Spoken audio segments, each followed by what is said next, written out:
Hey friends, welcome back to another episode of the Well Done Women podcast. I'm pretty excited about this episode because I'm going to be talking about one of my favorite things to teach on, to talk about, to study. And it's not clarity in your calling, but they are connected, and that is time management. I had a question that was written in by Samantha, and her question was very simple. How do you have time to do it all?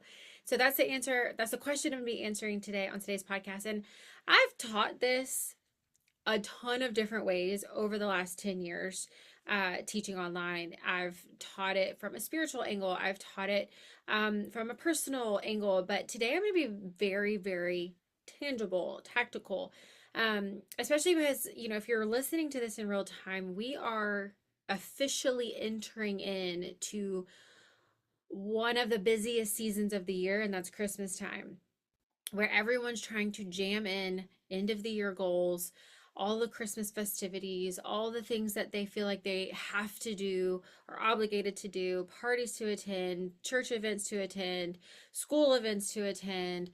And then don't forget to make the memories magical for your children, right? Like, so there, I know the heaviness and the overwhelm, especially women, mothers, have entering in the last few weeks of the year and then into the new year with all the things in the new year.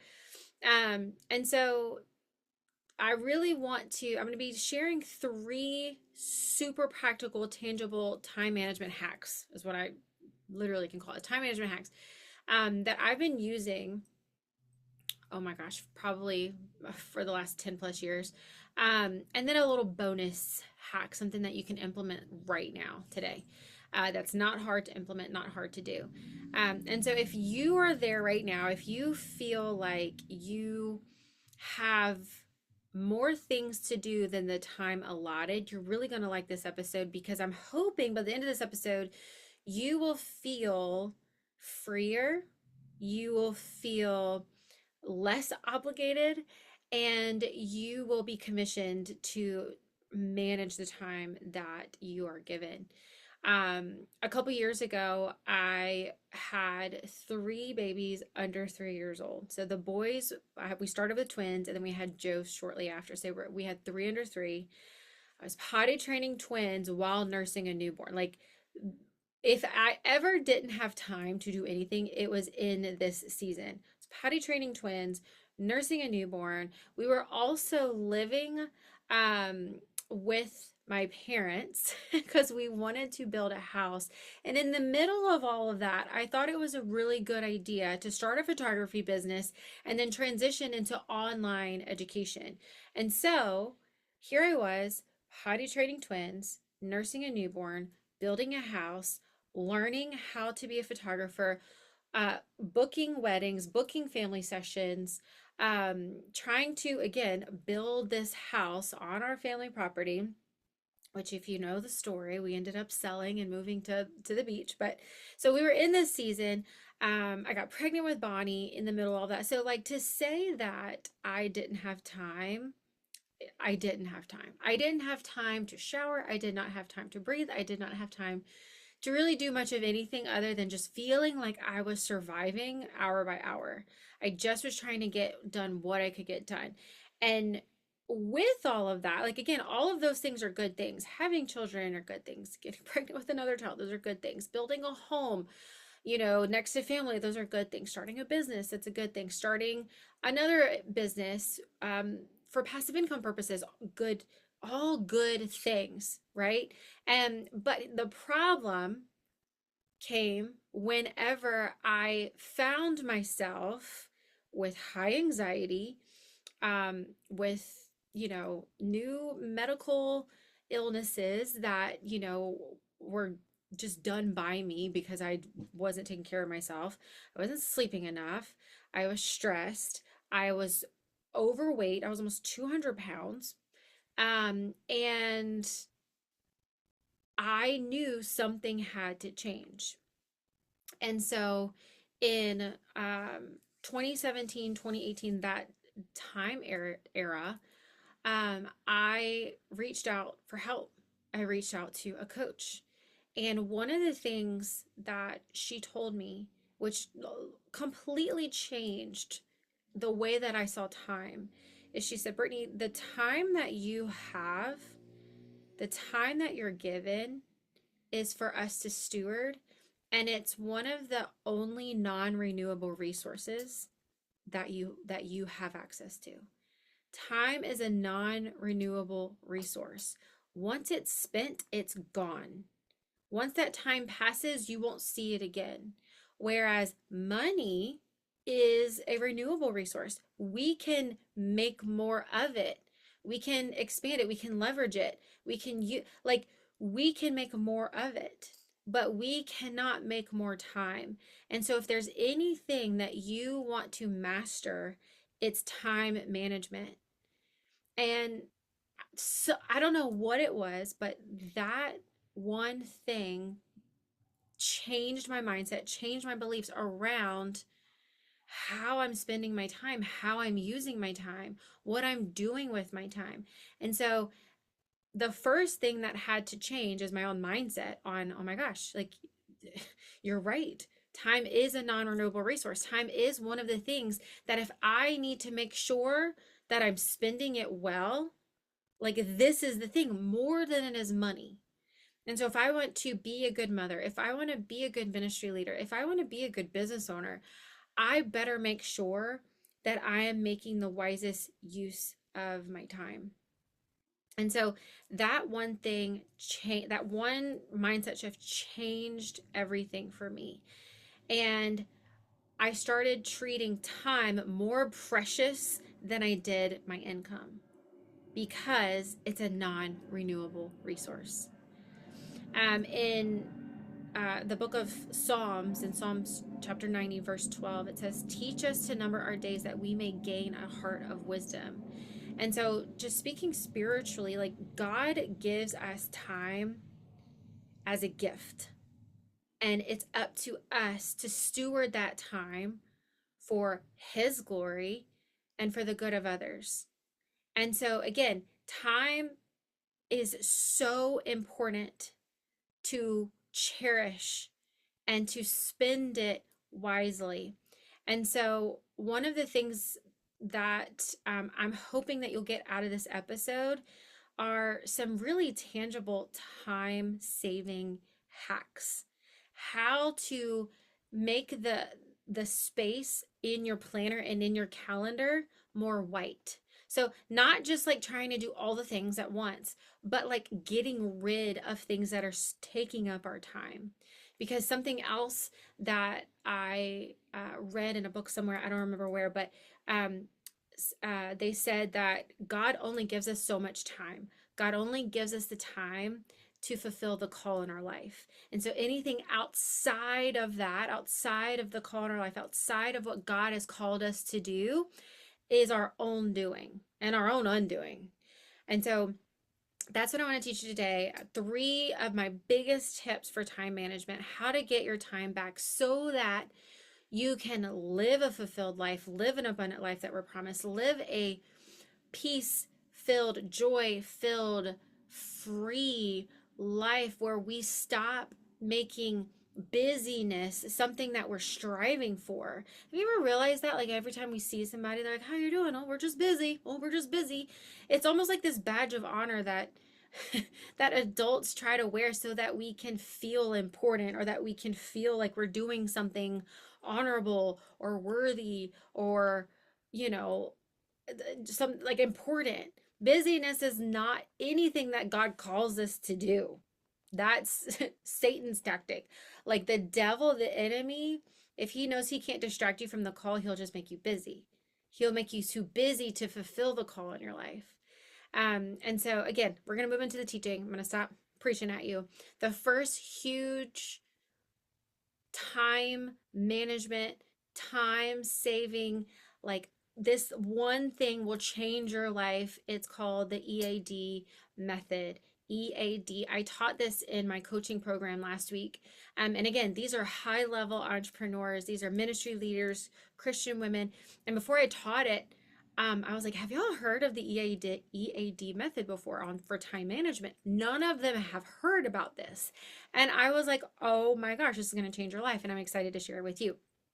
So EAD stands for eliminate, automate, and delegate.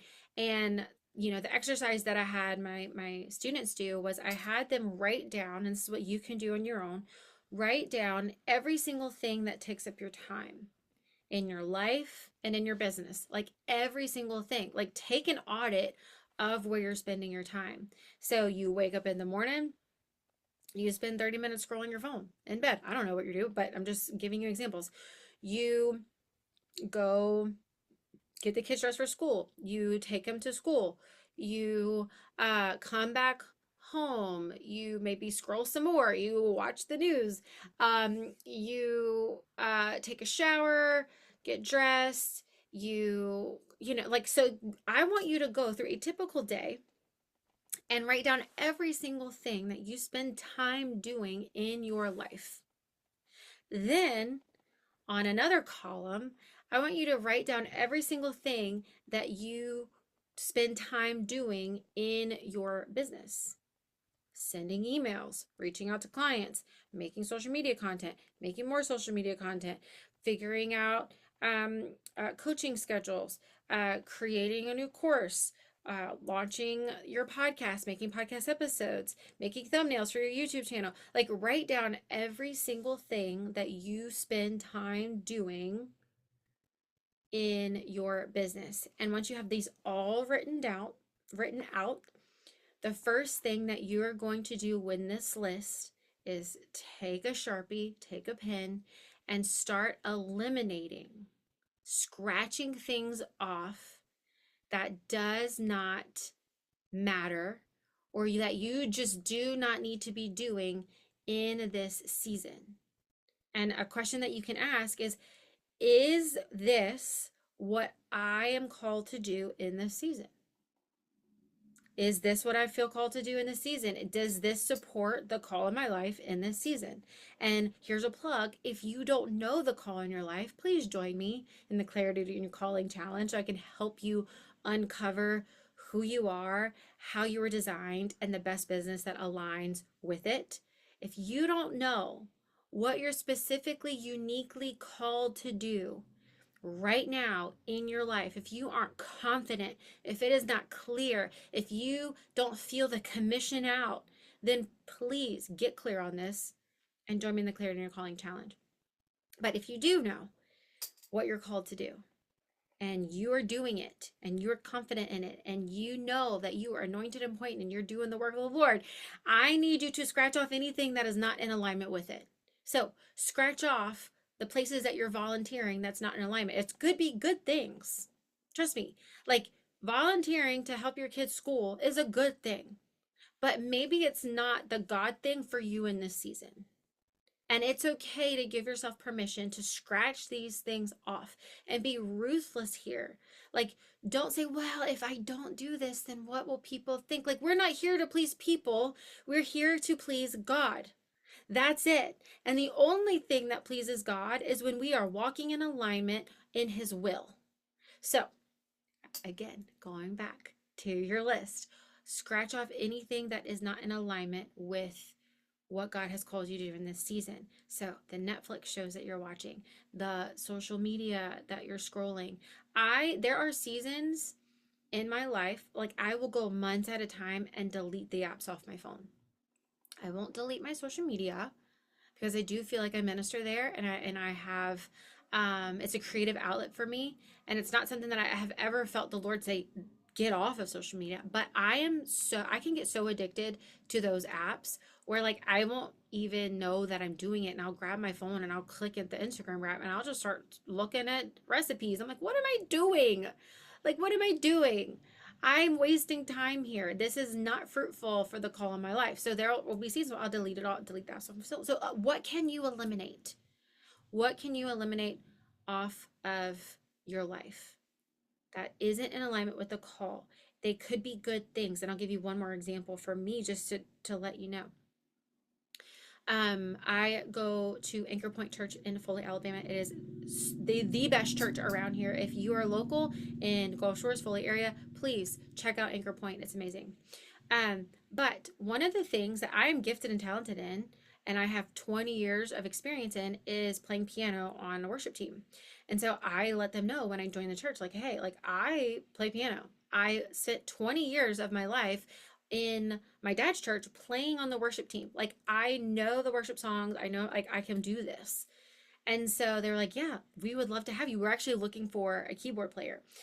So I went to a couple of practices, and while I was there, I felt conviction in my heart that I shouldn't be doing this, that I shouldn't be there. And I kept like wrestling with the Lord. I'm like, but God, this is a good thing. Like, I love playing piano. I'm good at it. They need it. I can help. I can serve at church.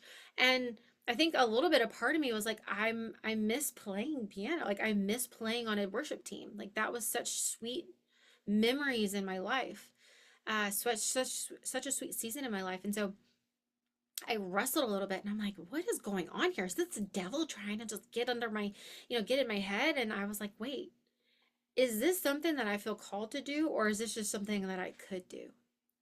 And I had to be honest with myself, like, no, this is just something that I could do, but it's not something that I was called to do in this season. Right now, I'm called to teach, to preach, to podcast, to coach the women who feel a call in their life and they want to build a business around it. Like that is what I'm called to do. So everything else, even the good things, have to go so that I can give God my focus, give God my time, give God back the resource of time that He has given me, and pour it all in to the women that want to work with me. And that's what I'm doing. So I had to say, no, I can't join the worship team. And it was such a weird thing for me to even say. But listen to me, even the good things need to go if it's not in alignment with a specific call in this season of your life. So eliminate, just scratch it off. That's the easiest, quickest thing to do. Second is automate. What are repetitive tasks that you can automate? And I'm talking bills. Can you automate bills so you don't have to spend time, writing another check to and for another bill? Can you automate emails, invoices to clients? Can you automate social media posts? This is what I do for my podcast, and I'll talk more about this in a minute. But I automate as much as I can in my business. I use Kajabi as a tool, a platform where I host my entire business. It automates things for me to help me run my business. So what are you spending time doing? Look especially on your business list. What can you automate in your business to leverage that time, that mental energy, so that you can pour it back in to what God's called you to do? The third thing is delegate. So we talked about eliminate, automate. Last thing is delegate. With whatever's left on your list, if you haven't eliminated it and you haven't automated it, can you delegate it? Can someone else do this task at least 80% as well as you? You do not need to micromanage the things in your life and business. Delegate them to someone else or AI. Like, we live in a really crazy time where AI is everywhere. Let's use it for the glory of God and the good of others, right? So what can you delegate? Can your spouse bring the kids to school? Can you delegate uh, Walmart delivery to the Walmart delivery person, where they bring it to your house instead of going get groceries every single, like that changed my life. Walmart grocery delivery changed my life. I delegated to a shopper. I spent an extra about $15, but I get hours and hours of my life back by clicking a few buttons on my phone, and it delivers it to me. I delegate so many things in my business. I'm a solopreneur. I don't have anyone hired under me anymore. That's a whole nother episode for a whole nother day if y'all are interested in why I think solopreneurship is the way to go. But delegating in my business, I use Opus Clips. to delegate my social media posts. It clips up my podcast episodes, my YouTube videos into reels, shorts, TikToks, Facebook reels. I think that's it. Yeah. Shorts, YouTube shorts, TikToks, social media, Instagram reels, and Facebook reels. It does that in a few clips. I spent about $150, have access to the full year of Opus Clips, and I cut my podcast and YouTube long form content into micro pieces of reels and shorts, and now I'm all over the place. So the question that started this podcast episode is, how do you do it all? How do you do everything? How do you do it all? I just take upfront time and I make sure that I'm strategic in using it well and delegating my marketing and outsourcing what I need to outsource to robots and AI, to automating repetitive tasks that's over and over and over again, to eliminating the things that just aren't in alignment with the call of my life in this season. And let me remind you, the reason why we're doing this is to defeat the enemy's plans, which is total distraction, because he knows he can't destroy you. You love the Lord. You are seeking the Lord. You are walking with Jesus. You are walking boldly on the call in your life. You're running a business. You're bringing the gospel to the marketplace, right? You are combining the ministry heart that's inside of you into the strategic and the business mind that's inside of you. You're building and so like the enemy knows that like you are a source. You are a force. And he knows that you are not going to be easily destroyed, but maybe he can easily distract you. And if you get that one thing, you will more clearly see the distractions that he brings in your way. So that is tip number 1, the E.A.D time management method. Eliminate, automate, and delegate. You do this one thing. If that's all you do in this episode, it could drastically change your life. All right, number two is schedule your priorities. This is something that I started to do when I started my photography business, because again, we had 3 under 3. I was starting a business, but I still loved my husband. I still wanted to go on date nights with him. So what I did was I scheduled out date nights with my husband, and we never missed. Like, we did not miss a date night.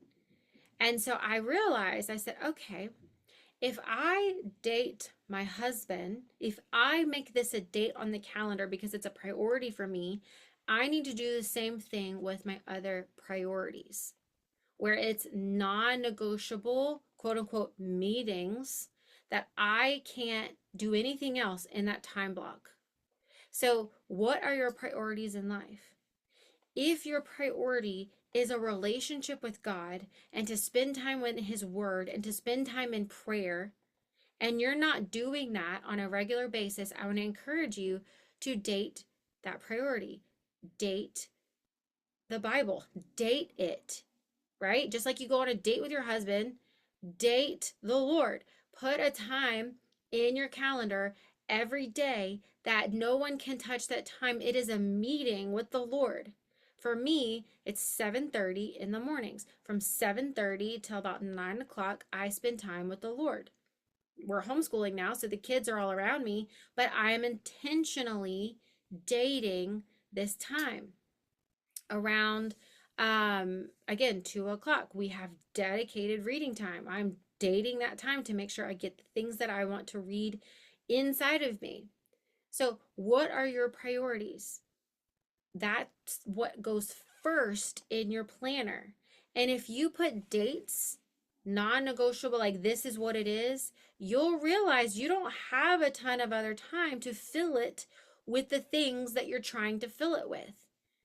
And it gives you an excuse whenever your kid's teacher is like, hey, can you volunteer at such and such time to come do such and such things? You say, I'm sorry, so sorry, I can't have a meeting at 7:30. I have a meeting. They don't need to know it's with the Lord.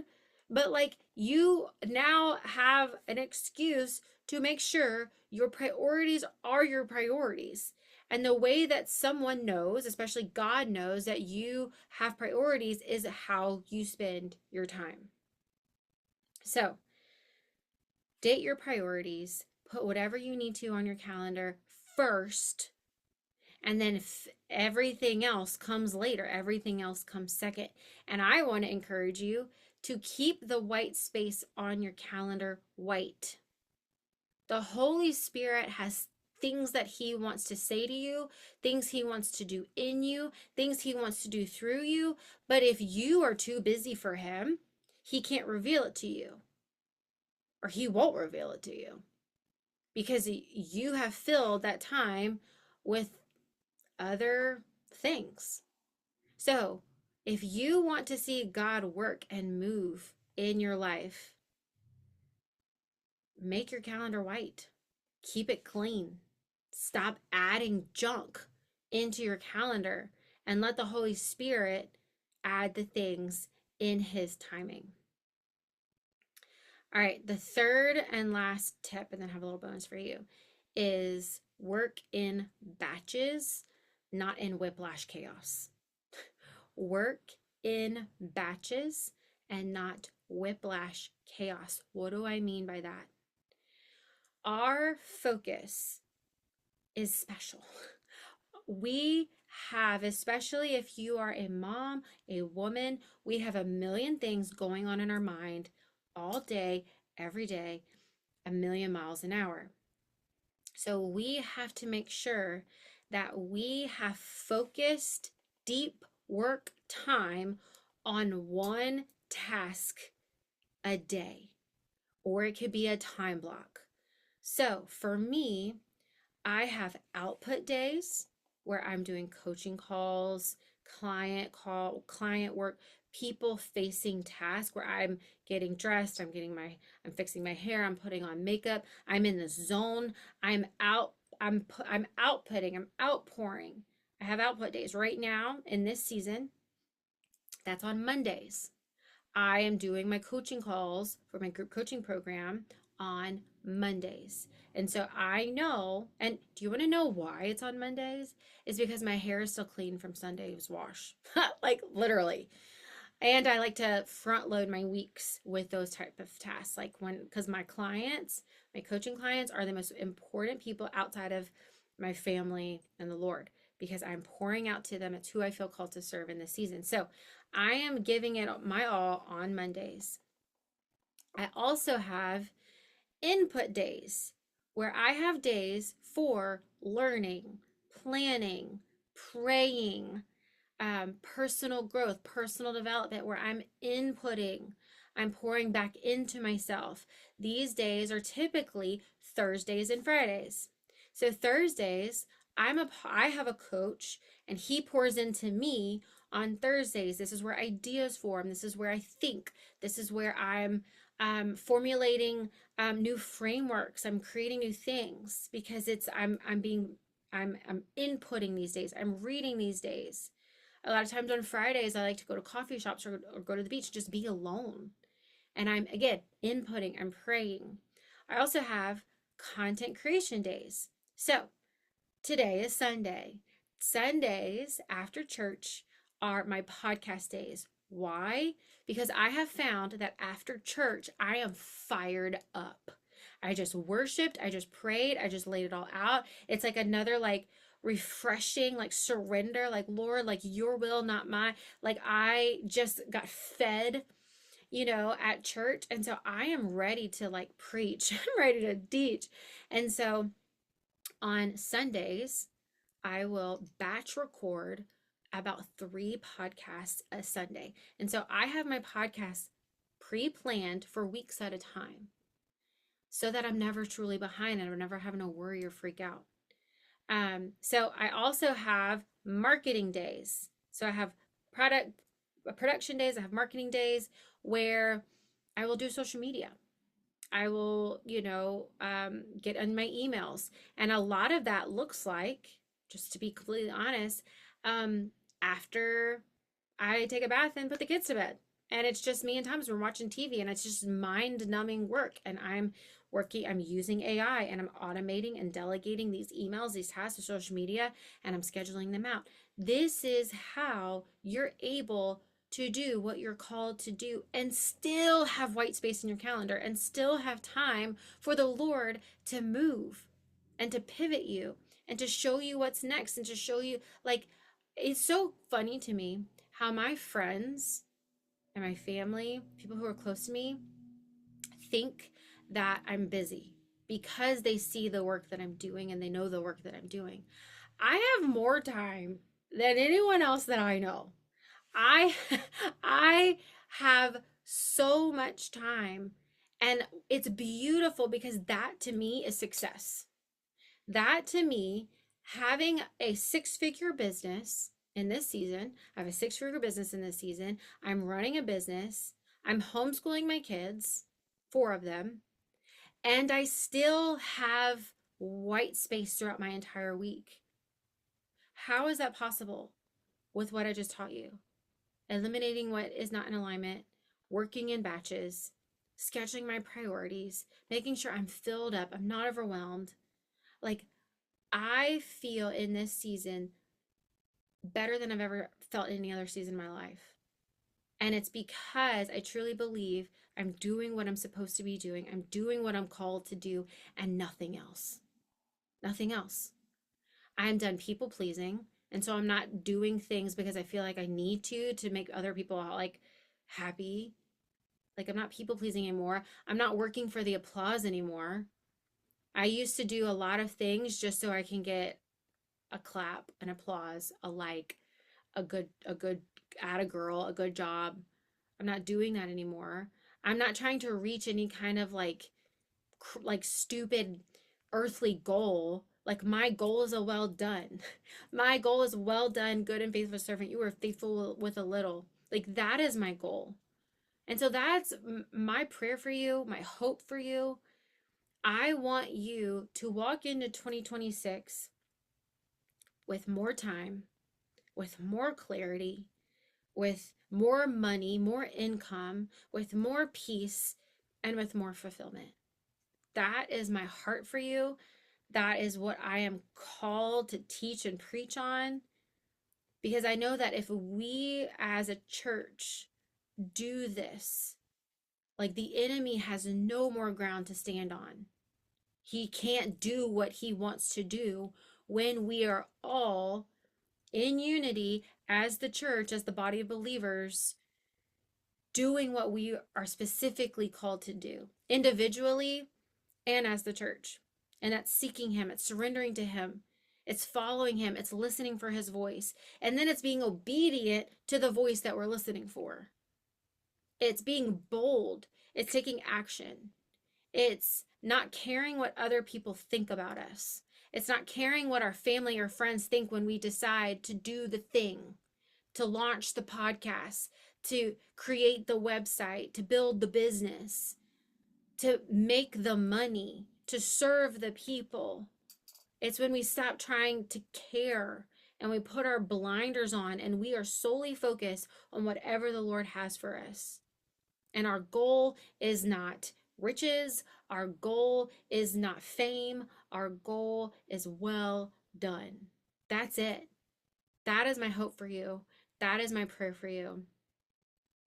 And if you are tired of doing the same things, of living the same way, of staying confused, of staying silent, uh, staying on the sidelines, and you know in your heart and in your spirit that God has something big for you and that he has called you and he has anointed you, and you just need affirmation, you need confirmation, you need clarity in that thing that he's called you to do, so that you can walk into 2026 knowing who you are, how you were wired, how you were uniquely designed and created, the people that you are specifically called to help, and the business that best aligns with it. If that's something that you feel like has been missing in your life and you're ready to run, you're tired of tiptoeing, you're tired of peeking, you're tired of waiting, and you are ready to run, start by working with me. The Clarity in Your Calling Challenge is 5 focused days. of figuring out and uncovering what you were created to do, your specific calling, because we're done doing that. I could do that. I could do this. I could be a photographer. I could, whatever. I could be a podcaster. I could start a retail business. Like, stop playing with the coulds. Like, stop. I I'm speaking to myself. Stop saying I could do that and stand firm and say this is what I was created to do. This is what I'm called to do, and be confident in that. Join me. It's 5 days. It's 1 hour trainings each day live. You'll work with me. I'll answer your questions. I'll teach you everything that I have learned about this topic. And by the end of the 5 days together, you will have clarity, you'll have confidence, and you'll know your next steps so that you can walk into 2026 with just excitement. Like, imagine that you actually love what you do, and that you have time to spend with the Lord, and you have time to homeschool your kids if you want to, and you have time and the money to travel again. If that interests you, join me. Go to Clarity in Your Calling. Just kidding. Don't go there. Go to welldonwomen.com/challenge. It's called the Clarity in Your Calling Challenge. You can sign up. You can learn more about it there. But I'd love to work with you. I'd love to help you. It could change the trajectory of your life. I truly believe that, which is why I'm so passionate about this challenge. I'm so passionate about this topic. So that's all I have for you today. I hope this is helpful. And please let me know if this resonated at all with you. You can email me at hello@welldonwomen.com, or you can DM me on social media at Brittany C. Bruce. So I love you guys. I hope this was helpful. And until next time, remember to always love people, serve people, and change lives.